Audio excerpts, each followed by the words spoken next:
Also, Chris, Regé was describing your character in an interview. He said that your character was a very horny bard. And I honestly disagree. I have to say, that is Michelle, hilarious. I have to disagree. I think, Michelle, your character, I think I of the saw two that. of you. Wait, is that from the Colbert interview? It was Colbert. Very horny bard.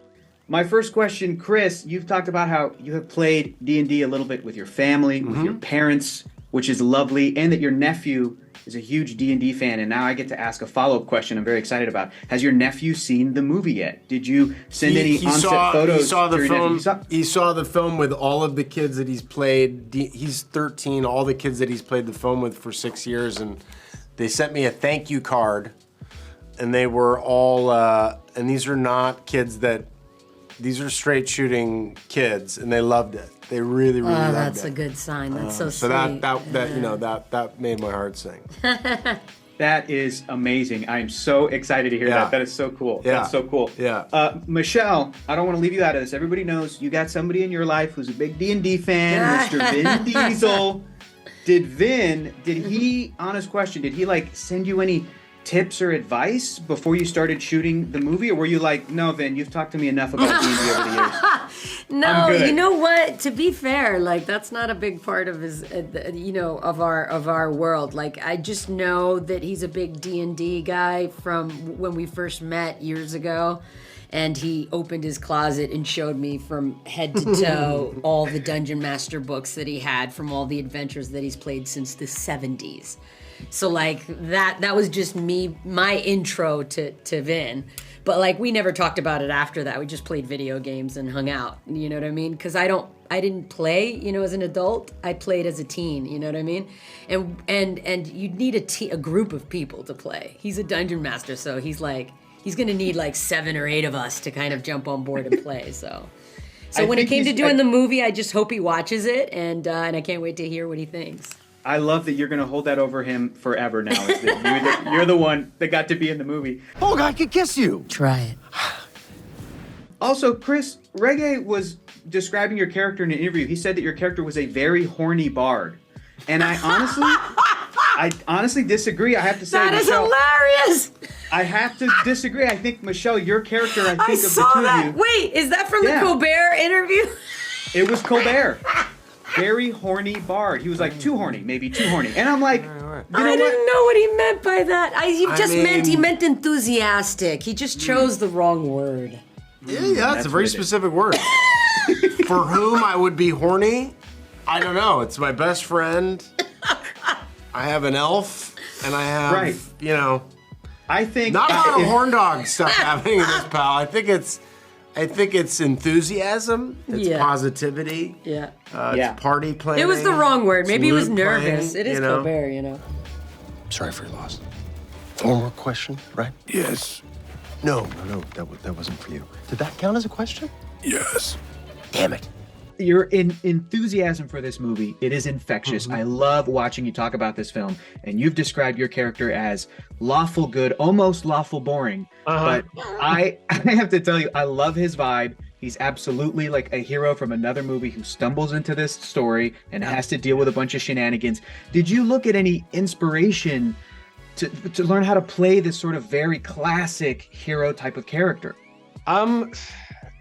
Every other movie, because this is the hero that you expect to turn up in your fantasy movie. You talked about him stumbling in from a more serious movie. It's that's the movie that people might be expecting us to make. And it's no, we're interested in having a lot more fun than that.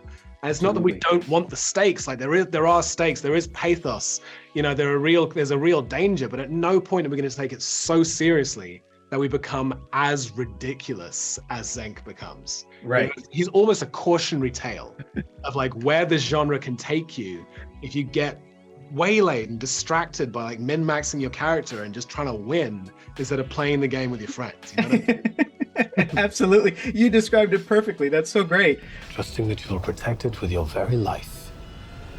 I will. Hold this. I'm really hoping that the series can continue, and if it were to come back with the same group of characters, I think that's awesome. But if it were to come back even as an anthology series where there's like a different group of adventurers in every movie, do you think that your character could be the sort of through line that meets up with every and has to pop up and like deal with another motley crew? Like you could be the sort of like medieval, you know, Xenk Nick might Fury. be the secret dungeon master. That might be the big secret behind this character. You got the exclusive. That's our big bad plan all along. I am actually the dungeon master. I'm just this NPC that pops in, a little bit like Watu the Watcher. Like I'm just here to kind of nudge you in the right direction and then let you guys fly. Gently to you as well, good sir. He's interesting. That's it. That's it. I would be so down for that. That's what I was thinking. I was watching the movie as I was like, I love this character. I love this vibe. And it would be so great to see him have to interact with so many different sets of adventurers. You just want to see Xenk suffer. You want to see me get so exasperated. Just kind of go, I can't do this again. There's only so many idiots I can guide through this. It is fun, Regé. It is fun to watch Xenk suffer. You're absolutely right. Yeah.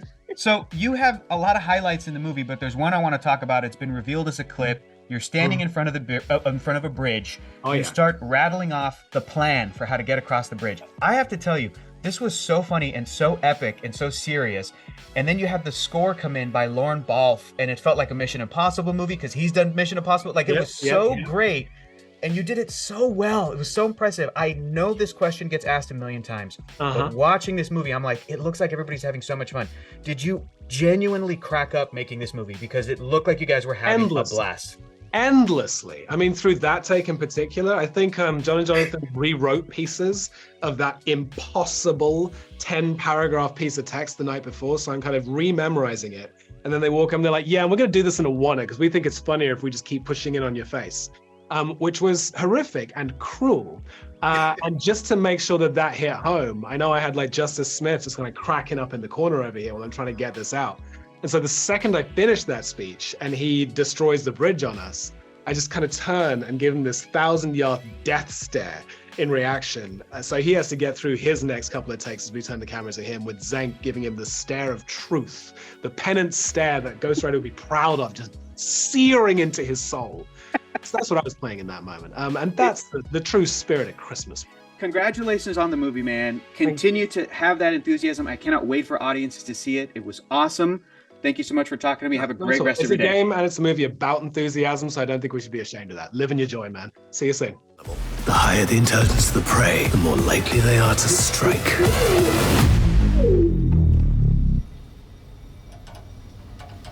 Oh, that's a little hurtful.